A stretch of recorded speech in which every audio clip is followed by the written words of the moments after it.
여러분 안녕하세요. 오늘은 선지서의 에베레스트죠. 이사야서 큰 그림 보기를 공부하겠습니다. 이사야는 우시야 왕이 죽은 해에 사역을 시작해서 요담, 아하스, 히스기야 왕 시대까지 이스라엘 민족 역사의 아주 중요한 분기점이었던 주전 8세기 후반에 남유다에서 활동했던 왕궁 선지자입니다.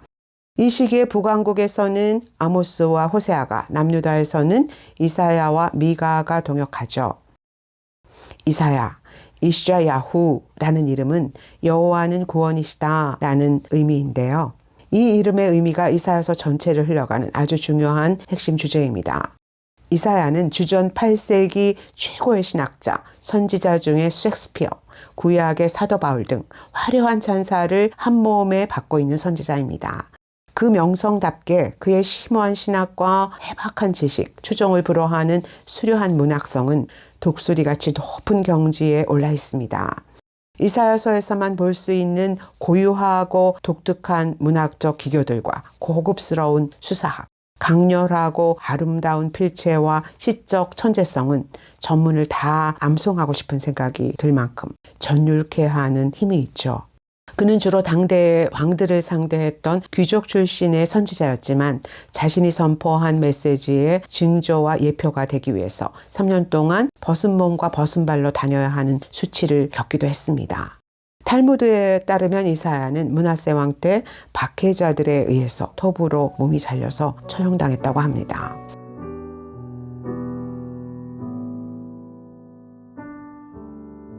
(4세기의) 유명한 교부 암브로즈는 성경에서 어떤 책을 가장 먼저 읽어야 합니까? 라는 어거스틴의 질문에 주저없이 이사야서라고 대답했다고 합니다. 그 정도로 이사야서는 창세기부터 요한계시록까지 창조, 타락, 심판, 구원, 새 창조의 핵심 주제를 모두 관통하는 신구약 전체 성경의 압축본으로 평가받는 책입니다. 창조부터 하나님의 종말론적 계획까지를 모두 포괄하는 방대한 신약이 이 한 권의 책에 다 담겨 있는 것이죠. 신구약의 어떤 책도 이사야서만큼 완벽하게 성경신학 전체를 포괄하는 책은 없습니다. 그런 점에서 1장부터 39장은 구약성경의 축소판으로, 40장부터 66장은 신약성경의 축소판으로 평가되기도 하죠. 이사야서는 유대인들이 가장 많이 읽고 신뢰하는 선지서일 뿐 아니라 신약성경에서도 시편 다음으로 가장 많이 인용되는 구약성경입니다. 신약성경이 이사야서를 직접 인용하거나 암시하는 경우는 115회에 달합니다.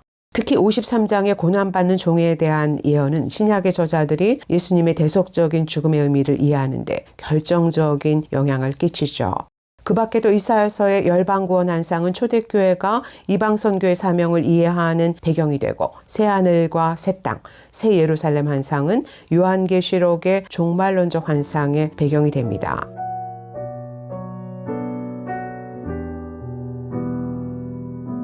이사야서의 전체 메시지는 크게 두 시대로 분류되는데요.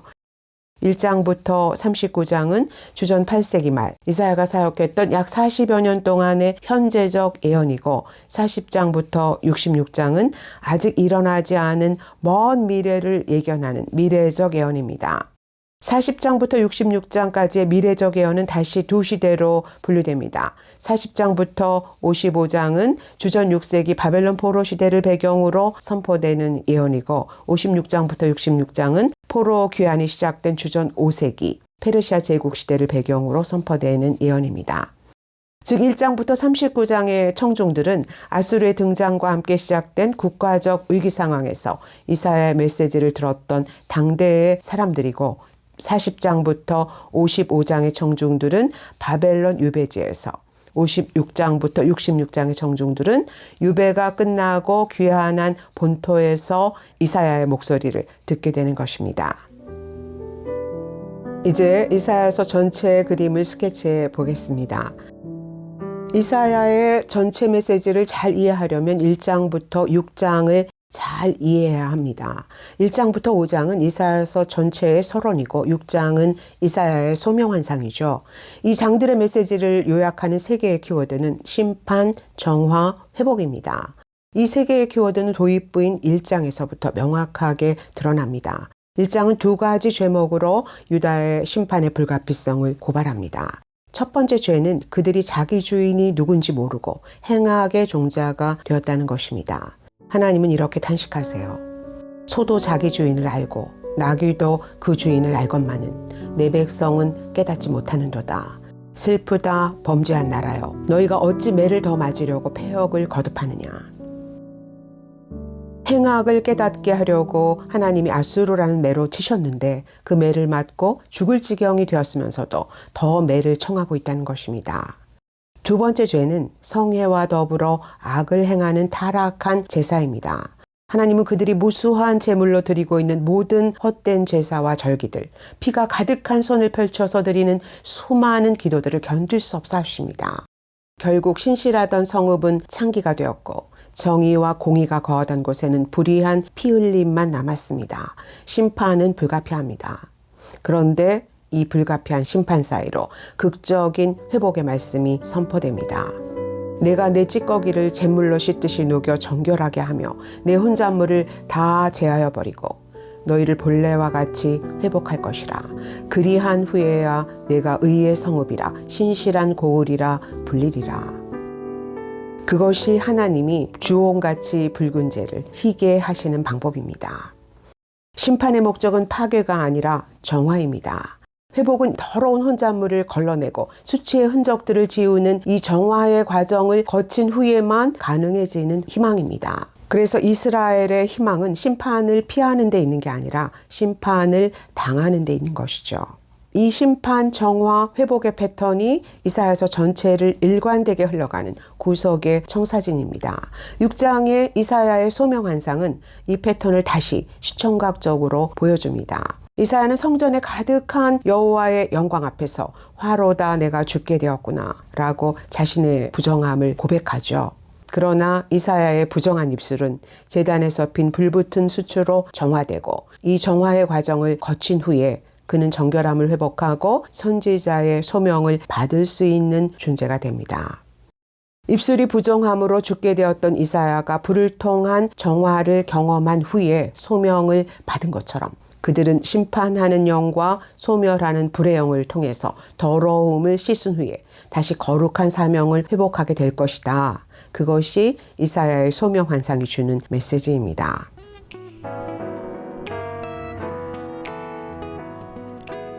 7장부터 39장은 시리아 에브라임 전쟁 이야기로 시작해서 사네립의 침공 이야기로 끝납니다.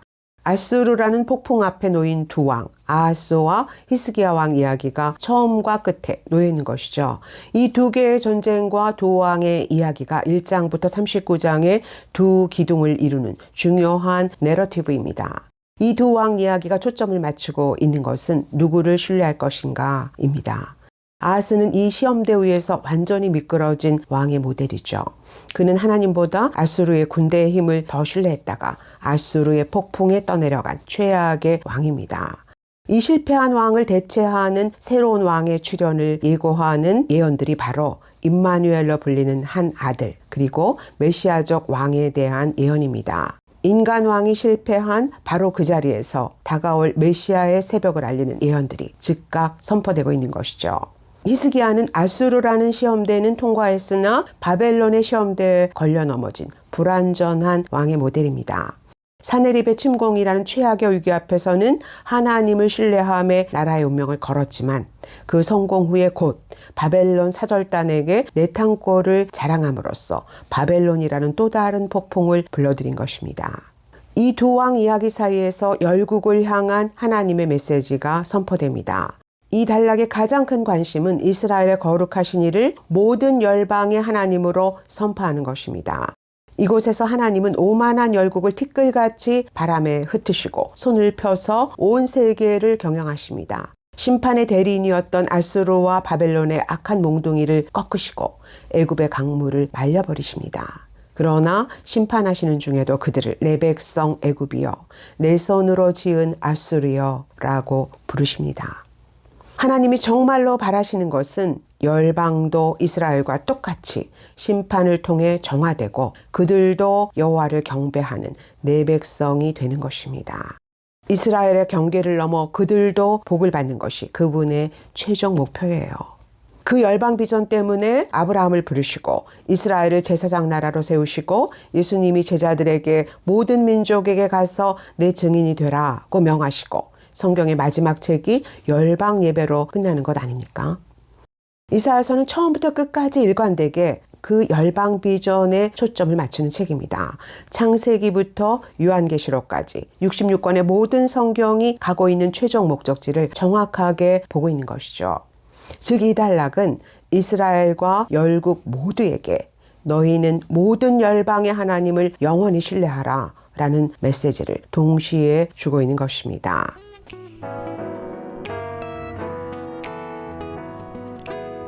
제2이사야로 불리는 40장부터 55장은 두세기를 훌쩍 뛰어넘어서 바벨론 유배지로 향합니다. 그리고 심판이 종말이라고 생각하면서 상처와 굴욕 속에서 포로살이를 하고 있는 백성들에게 은혜의 복음이 선포됩니다. 위로하라, 내 백성을 위로하라. 마음에 닿도록 말하며 외치라. 노역의 때가 끝났고 그 죄악이 사함을 받았느니라. 바벨론의 긴 밤은 끝나고 구속의 새벽이 오고 있습니다. 형기를 복역 중인 죄수들에게 사면이 선포되고 모든 육체가 여호와의 영광을 보는 위대한 구속 드라마가 시작된 것입니다. 그 첫 신호탄은 고레스의 등장입니다.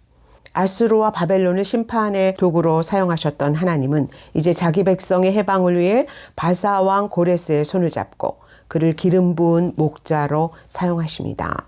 그러나 해방이 곧 구속의 완성이 될 수는 없죠. 더 결정적인 다음 신호탄이 바로 제2이사야의 하이라이트인 4개의 종의 노래입니다. 그 절정이 53장의 넷째 종의 노래죠. 그가 찔림은 우리의 허물 때문이요 그가 상함은 우리의 죄악 때문이라. 그가 징계를 받음으로 우리는 평화를 누리고 그가 채찍에 맞음으로 우리가 나음을 받았도다. 우리는 다 양 같아서 그릇 행하여 각기 제 길로 갔거늘 여호와께서는 우리 모두의 죄악을 그에게 담당시키셨도다. 예수 그리스도의 대속적인 죽음을 큰 울림으로 풀어내는 심오한 환상이죠. 이 종이 찔림을 당한 후에 세상에는 어떤 일이 일어날까요? 신약의 관점으로 보면 53장의 이 갈보리 은혜는 54장의 교회 성장 시대와 55장의 은혜의 복음 시대를 엽니다. 54장에서 출산하지 못했던 여인은 내 장막터를 넓히며 내 처소의 휘장을 아낌없이 활짝 펴라. 내 자식이 좌우로 퍼지며 내 자손이 열방을 얻을 것이다. 라는 놀라운 말씀을 받습니다. 찔림당한 종이 수많은 약속의 자녀들을 낳고 이스라엘의 장막터가 열방으로 확장되는 교회 성장 시대를 바라보는 예언이죠. 55장은 모든 목마른 자들아 물러나오라. 너희는 와서 돈 없이 값 없이 포도주와 젖을 사라. 라는 초청으로 시작됩니다. 어떤 자격도 조건도 없이 그에게로 와서 영원히 목마르지 않는 생명의 떡과 포도주를 값없이 살 수 있는 시대. 영원한 은혜의 복음 시대를 보고 있는 것입니다.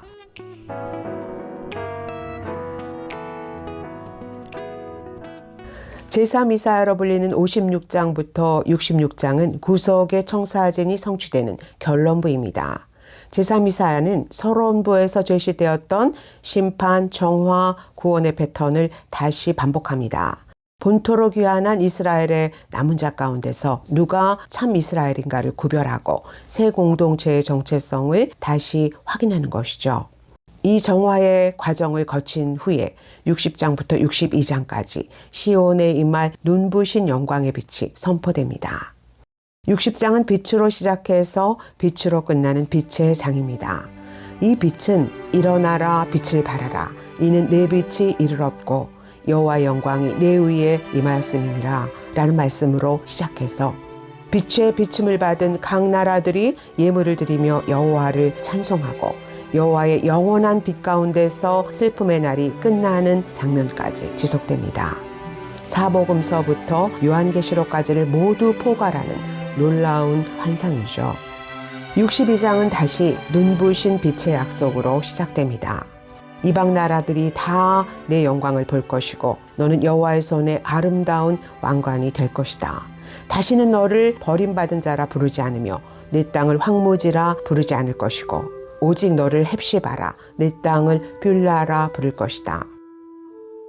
이 기쁨이 넘치는 두 장 사이에서 가난한 자에게 아름다운 소식을 전하고 포로된 자에게 자유를 선포하며 찬송의 옷으로 근심을 대신하시는 또 다른 기름 부음 받은 종이 등장하는 것입니다. 시온에 임할 이 눈부신 영광은 66장에서 전 세계로 확장되면서 절정에 도달합니다. 구속의 마지막 단계에서 이스라엘과 열방의 구분은 완전히 사라집니다. 이방인들이 열방의 선교사로 파송되고 이방인 중에서도 성직자가 나옵니다. 모든 열방이 하나님의 영광을 보고 각 나라에서 거둔 모든 선교의 열매들을 여호와께 예물로 드립니다.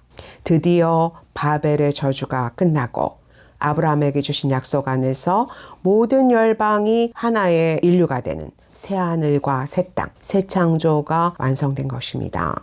각 나라와 족속과 백성과 방언이 하나님의 보좌와 어린 양 앞에서 드리는 요한계시록의 그 우주적인 열방 예배를 바라보고 있는 것이죠. 이 위대한 종말론적 환상이 이사야서가 바라보는 마지막 환상입니다. 사랑하는 여러분, 하나님은 세상의 처음과 끝을 아시는 알파요 오메가시고 창조주시고 구속주이십니다. 그분 앞에서 우리는 지렁이 같은 야곱에 불과합니다. 그분은 말하는 자의 소리에게 이렇게 명하십니다. 모든 육체는 풀이요 모든 아름다움은 들의 꽃과 같으니 풀은 마르고 꽃은 시드나 우리 하나님의 말씀은 영원히 서리라 하라. 호흡이 코에 있는 인생을 의지하는 것은 새말 가치가 없는 것을 붙드는 것과 같습니다. 그러나 하나님의 입에서 나오는 말씀은 헛되이 그분께 돌아가는 법이 없습니다. 하나님 백성이 사는 길은 그 영원하신 말씀을 붙드는 것입니다. 그분은 자기를 앙망하는 자에게 독수리가 날개치며 올라감 같은 새 힘을 주시겠다고 약속하십니다. 이사야서의 주옥 같은 말씀에 붙들려서 온 세상의 알파요 오메가이신 그분이 주시는 새 힘으로 높이 솟아오르는 비상의 은혜를 경험하게 되시기를 예수 그리스도의 이름으로 축복합니다. 할렐루야.